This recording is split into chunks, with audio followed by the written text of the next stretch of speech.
नमस्कार, मैं अमित रमेश मखरे। बहुत सारे दिनों से लोग हमें रेगुलरली एक क्वेश्चन पूछ रहे थे, सर आप बिजनेस के बारे में इतनी इन्फॉर्मेशन देते हैं, बिजनेस कौन सा करना है, मशीनरी कहाँ से लेना है, कैसे लेना है।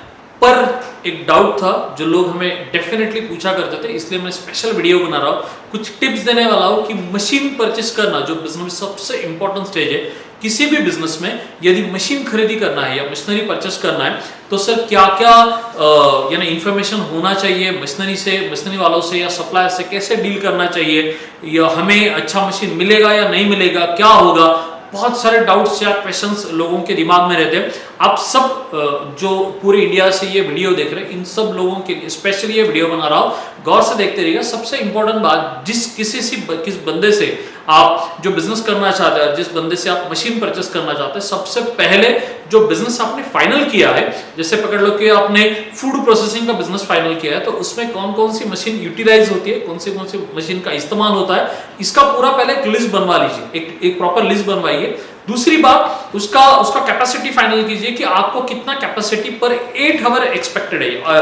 दो अलग अलग चीजें हैं। किसी बिजनेस में 8 आवर्स का कैपेसिटी होता है, किसी बिजनेस में हम 24 का भी वर्कआउट कर सकते हैं। पर रेगुलरली जब मशीन हम परचेस करते हैं तो उस दरमियान पर आवर कैपेसिटी वर्कआउट होता है, यानी प्रोडक्शन कैपेसिटी जो है हर किसी मशीन का वो पर आवर बेसिस पे कैलकुलेट होता है। तो आपको सबसे पहले क्या करना होगा, नेट पे या अलग अलग वेबसाइट से, अलग अलग इंडिया मार्ट जैसी कोई वेबसाइट से जहां से आपको मशीनरी सप्लायर्स के नंबर तो मिल जाते हैं, पर उनका ऑथेंटिकेशन या उनका वेरीफाइड सप्लायर होना ये थोड़ा मुमकिन है या नहीं है, इस पे थोड़ा मुझे भी डाउट है।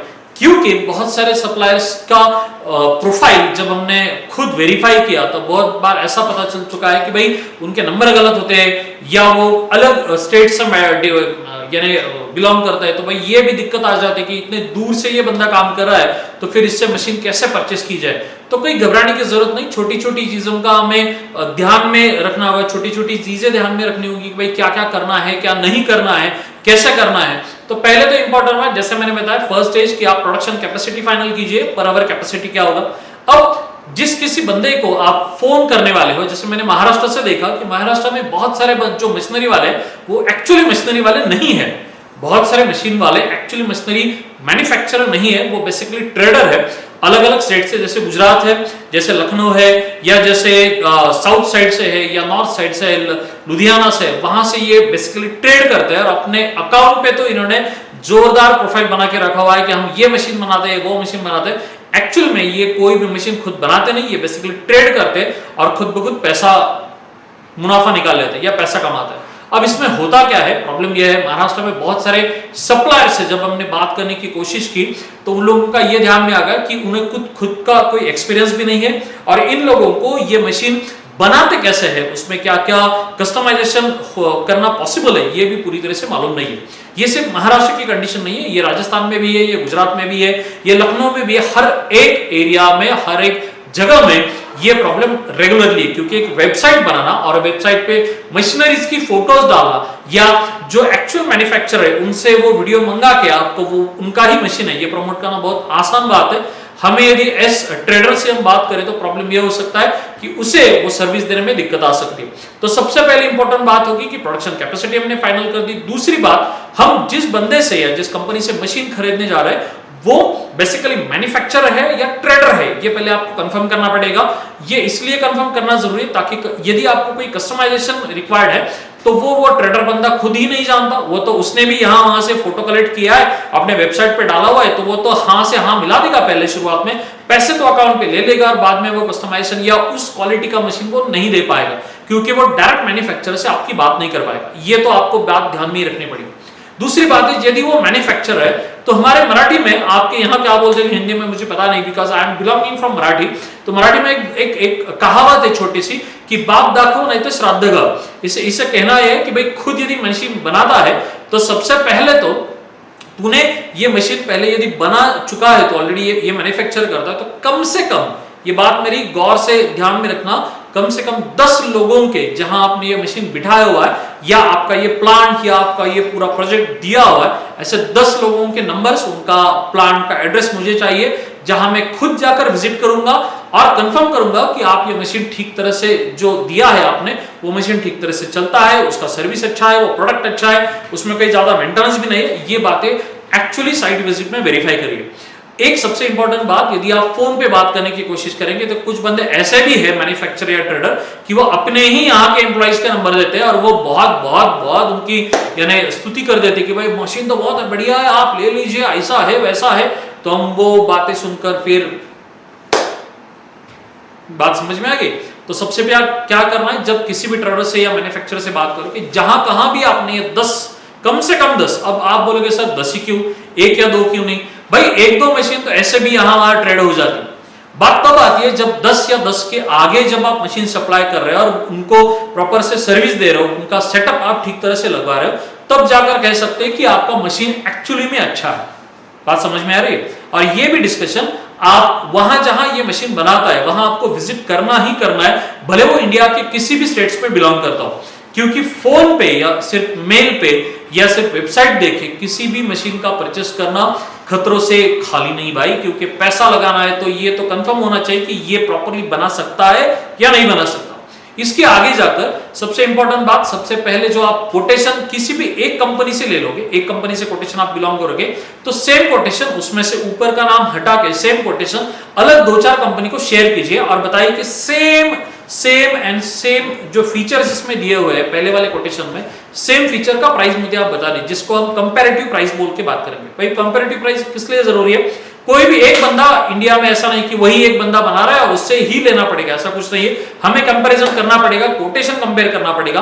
आप अलग अलग सप्लायर से कोटेशन मंगवाओगे तो अलग अलग फीचर्स आएंगे और आप सिर्फ प्राइस ओरिएंटेड रहोगे तो आप देखोगे भाई ये 1 लाख में आ रहा है, ये 2 लाख में आ रहा है, ये 3 लाख में आ रहा है, तो 2 लाख वाला चलो बीच में का है तो यही ले लेते। ये बात गलत है। आपको क्या करना होगा, पहले एक कंपनी से मशीन का फीचर वाइज कोटेशन मंगवाओ, उसको ऊपर और नीचे से उसका फीचर्स निकाल लो, वो सेम फीचर अलग अलग कंपनीज को शेयर करो, वो फीचर शेयर करने के बाद सेम फीचर के फिर कोटेशन मंगाओ, तब जाकर आपको कंपेयर करना इजी हो जाएगा। ये तो एक फिल्टर बन गया। अब दूसरी बात रही मेंटेनेंस वाली कि भाई मशीन में मेंटेनेंस क्या क्या होता है, मशीन में मेंटेनेंस के लिए आप क्या सर्विस प्रोवाइड करोगे। इसमें सबसे इंपॉर्टेंट एक टॉपिक आता है, वो एनुअल मेंटेनेंस कॉन्ट्रैक्ट, AMC।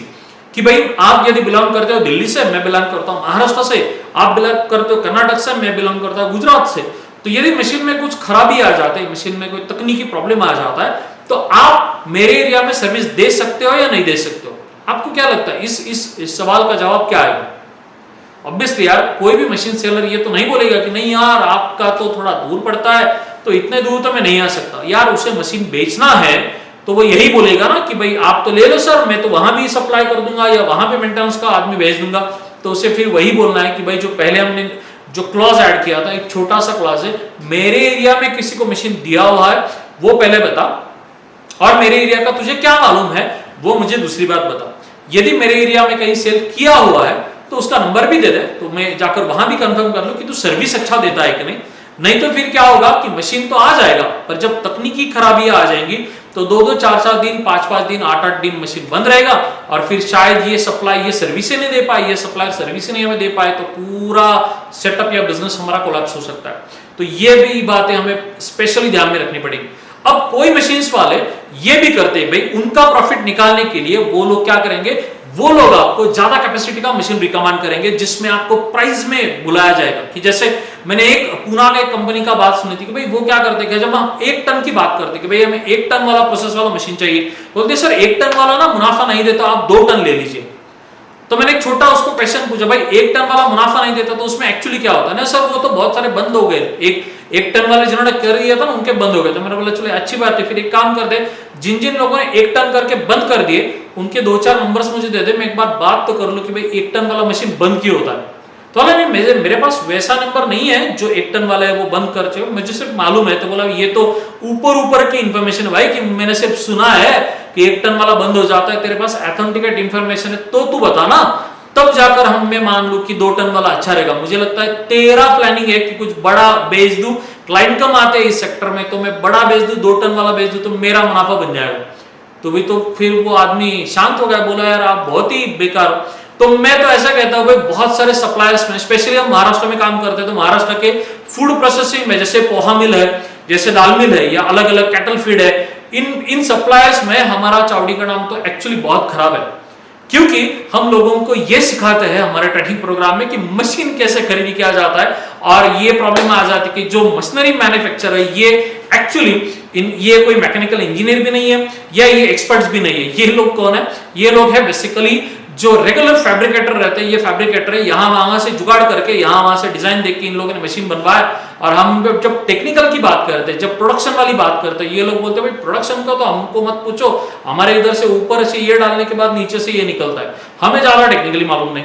तो मुझे ये लगता है जिससे प्रोडक्शन प्रोसेस के बारे में कुछ भी इंफॉर्मेशन नहीं हो, उस बंदे से मशीन खरीदी करना खतरों से खाली नहीं है। ये सबसे इंपॉर्टेंट बात। अब जब हमें पूरे इंडिया में हम फैल चुके हैं, पूरे इंडिया में चावड़ी का नेटवर्क है, तो हम मशीन वाले के खिलाफ नहीं है, हम उन लोगों के खिलाफ है जो लोग हमारे फार्मर्स को, हमारे नए एंटरप्रेन्योर्स को ये जो फ्रॉड करने की कोशिश करते हैं। मशीन तो बेच देते हैं पर उसका कुछ होता नहीं। तो ये भी हमें ध्यान में रखना है कि भाई मशीन लेते समय एएमसी, वारंटी, गारंटी, बिल्स, ये हर एक चीजें पेपर पे आएंगी, कॉन्ट्रैक्ट पे आएंगी, उसके बाद ही जाकर कुछ एडवांस हमें पे करना है। अब जब एडवांस पे करने की बात हो रही है तो 100% एडवांस कभी भी नहीं दिया जाएगा। मशीन खरीदते टाइम आपको खुद जाना है, वहां मशीन चेक करना है, उसके बाद ही मशीन आपको परचेस करना है। बहुत सारे मशीन्स में, बहुत सारे बिजनेसेस में जो मशीन्स लगती है उसमें मोटर लगता है, राइट? मोटर तो आपको पता होगा। तो मैं तो स्पेशली रिकमेंड करता हूं मोटर आप आपके लोकल एरिया से परचेस करना, सप्लायर से परचेस करने की जरूरत नहीं, क्योंकि प्रॉब्लम यह है कि मोटर तो यहां भी मिल जाता है। तो मेजरली बहुत सारे मशीन्स में मोटर वाला पार्ट ही खराब होता है, तो वो मोटर या वो इंजन जो है, वो इंजन हम लोकल एरिया में दुरुस्त करें तो फिर प्रॉब्लम हमारा सॉल्व हो सकता है। रही यहां वहां की तकनीकी बात, तो जब वो बंदा आ रहा है तो उसमें आपने जो एग्रीमेंट उससे किया है, एग्रीमेंट करना है ना, ये भी कंपलसरी बात है। जो एग्रीमेंट किया है उसमें मशीनरी ट्रेनिंग इन्वॉल्व है या नहीं है, और उसका खर्चा कौन उठाने वाला है। जो बंदा आपको ट्रेनिंग देने आएगा उसको कम से कम कितने दिन तक आपको वो ट्रेनिंग देगा, आपको वो सिखाएगा और मशीन ऑपरेशंस पूरा सिखाएगा, और यानी हर महीने वो कैसे हमें सपोर्ट करेगा, क्या क्या सर्विसेज हमें देगा, ये हर चीजें, हर एक बात हमें विद डॉक्यूमेंट पेपर पे लेना है। प्लीज व्हाट्सएप पे ये कम्युनिकेशन नहीं करना। व्हाट्सएप आज भी इंडिया में ऑथेंटिकेट लीगल डॉक्यूमेंट नहीं है, इसलिए आपको ये आइदर मेल पे, ओके, आइदर मेल पे या रिटर्न फॉर्मेट में आपको एग्रीमेंट करना पड़ेगा, नहीं तो आप पेमेंट दे चुके होंगे और आपको प्रॉब्लम आ जाएगी। यदि आपको कोई भी बिजनेस में मशीन खरीदते टाइम टेंशन आ रहा है, प्रेशर रहा है, तो बिन दिक्कत आप चावड़ी को फोन कर सकते हैं। स्क्रीन पे नंबर तो है आपके पास, और यहां आप कॉल करके पूछ सकते हैं कि भाई हमें सप्लायर्स के नंबर चाहिए। हमने वो स्पेशल फैसिलिटी दिया हुआ है वेरीफाइड नंबर से, पर सबसे इंपॉर्टेंट को paid facility, it's not a free facility, because हमारे लोग भी उनको वेरीफाई करते हैं, हमारे एंड से वर्चुअली वेरीफाई करते हैं। तो आपको ये भी टेंशन नहीं रहेगा कि भाई एटलीस्ट चावड़ी ने वेरीफाई किया हुआ है। और हमारी तो यही प्रोसेस चल रही है कि भाई जितना हो सके उतना हम पूरे इंडिया के एंटरप्रेन्योर्स को खुद के पैरों पे खड़ा करने के लिए ज्यादा से ज्यादा काम करें। तो ये आज का टॉपिक आपको कैसे लगा ये मुझे स्पेशली शेयर कीजिएगा। मशीन खरीदने वाला टॉपिक एक चेकलिस्ट आपका खुद का बनाइएगा कि भाई ये पॉइंट्स हमें उसके साथ डिस्कस करना है और उसके बाद ही मशीन खरीदना है। ऐसे ही मिलते रहेंगे, डिस्कस करते रहेंगे। तब तक धन्यवाद।